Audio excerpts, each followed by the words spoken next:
अस्सलाम वालेकुम जी। और यहाँ पे हम वेलकम कर रहे हैं सर्दियों से रिलेटेड बीमारियों को, क्योंकि सर्दियाँ आ गई हैं। और ज़ाहिर बात है, जब सर्दी आती है तो उसके साथ जो नज़ला ज़ुकाम खांसी और ये फ्लू वगैरह जो हो जाता है, ये तो साथ चली आती हैं फ्री में। तो हमारे घर में भी कुछ ऐसे सीन है कि एक को हो, पहले अब्बू जी को हुआ था, फिर भाई को हो गया, फिर साथ में कभी गला ख़राब और नज़ला वगैरह लग जाता है। मतलब एक को हो जाए तो फिर वो पूरे घर में सबको बारी बारी होगा और फिर वो घर से रुखसत होगा। तो ये वाली चीज़ है। तो बाज़ार से वो जो मिलते हैं ना छोटे वाले साशे, मतलब जो फ्लेवर में होते हैं, चॉकलेट फ्लेवर का होता है या डिफरेंट फ्लेवर में जो मिलते हैं, वो पीने में तो मज़े के लगते हैं, लेकिन उनका ना इतना वो बेनिफिट नहीं होता। मतलब अगर आपको कोई फ्लू है या गले में ख़राश है या पेन है, तो उससे इतनी जल्दी फ़र्क नहीं पड़ता है। तो ये हर्बल जो छंद है, तो ये लेके आते हैं हम, वो वाला भी लेके आते हैं। वो चाय में डाल के ना वो पी लेते हैं, थोड़ी ठंडक ठंडक महसूस होती है, अच्छा लगता है पी के, तो थोड़ा सा रिफ़्रेश हो जाता है बंदा। लेकिन ये हर्बल जो कहवा है ना, इसके साथ ज़्यादा असर होता है। अगर आप इसको बना के पीते हो ना, तो ये ज़्यादा अच्छा है। तो साथ ही मंगवा ली थी कॉफ़ी, क्योंकि सर्दी है तो सर्दियों में कॉफ़ी तो ज़रूरी होती है। कॉफ़ी इतनी महंगी है, भाई से मैंने पूछी थी इसकी प्राइस। ये छोटी इसकी बोतल है तो ये 8 समथिंग की है, और जो गोल्ड वाली कॉफ़ी है वो तो बहुत महंगी है। आई थिंक वो 1600 की भाई शायद कह रहे थे। छोटी उसकी बोतल है, वो 1600 समथिंग की मिल रही थी, और ये छोटी वाली 800 की है और बड़ी वाली 1400 की है।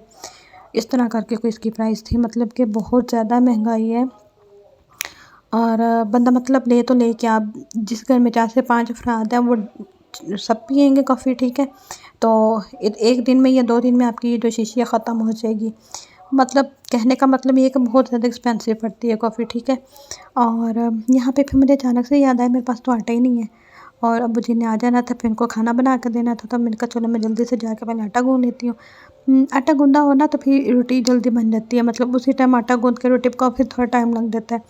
तो रात को उनके पास टाइम कम होता है, उनको जल्दी खाना उनको देना होता है। तो फिर अचानक से बस मुझे याद आ गया और मैं भागी गई। मैं कहा चलो मैं आटा गूँध लेती हूँ। साथ में छोटी हादिया भी मेरे पास आ रही थी, वो बार बार आके ना पास, माशाल्लाह वो बड़ी हो रही है ना, तो चीज़ों को पकड़ती है। फिर मुझे ये होता है कि कोई चीज़ अपने पैरों पे गिरा लेगी।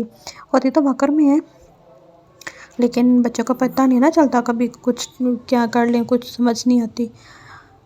और यहाँ पे जी हमारी जो नेक्स्ट मॉर्निंग है वो हो चुकी है, और यहाँ पे बना रही थी अम्मी जी अब्बू जी के लिए दलिया बना रही थी। दलिया में डालने होते हैं बादाम, और दलिया में बादाम के आप अपनी रेशो है, लेकिन हम जो डालते हैं 25 बादाम हमने डालने होते हैं। तो यहाँ पे मैंने इकट्ठे ग्राइंड करके रख लेती हूँ।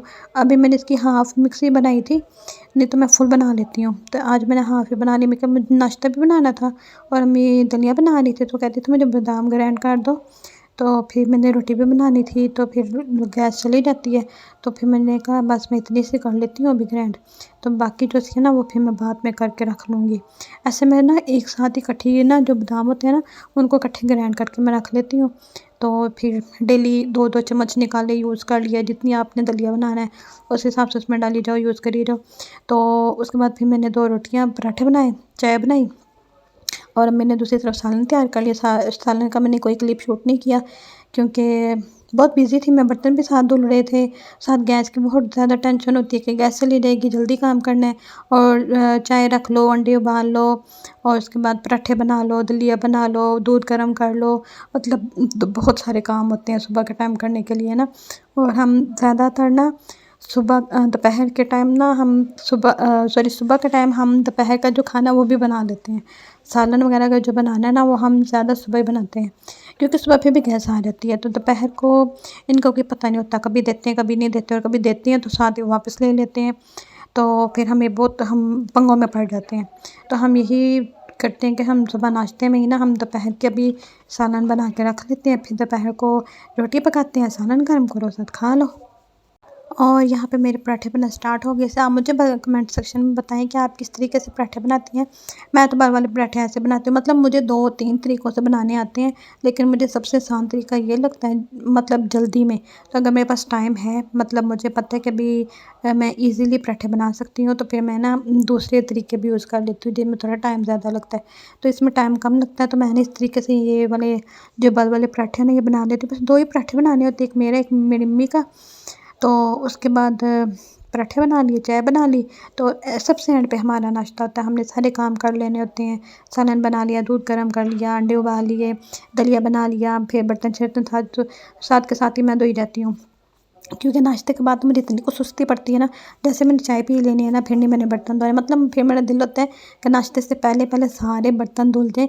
लेकिन ज़ाहिर बात है, जब नाश्ता कर रहे हो तो नाश्ते के बाद के बर्तन तो आपको धोने पड़ेंगे ना, वो तो बच जाते हैं ना। वो चाय के जो बर्तन होते हैं वो पड़े होते हैं, कप होते हैं, और जिसमें आपने खाना खाया था वो वाले बर्तन होते हैं। बर्तन नहीं ख़त्म होते, मतलब खुद छोड़ के किचन बंद करके जाना होता है कि बस अब बस। तो लेकिन बर्तन जो होते हैं वो फिर भी हमारी जो राह है ना वो देख रहे होते हैं कि हम पड़े हुए हैं, बस जी आके हमें भी नहीं करा दो।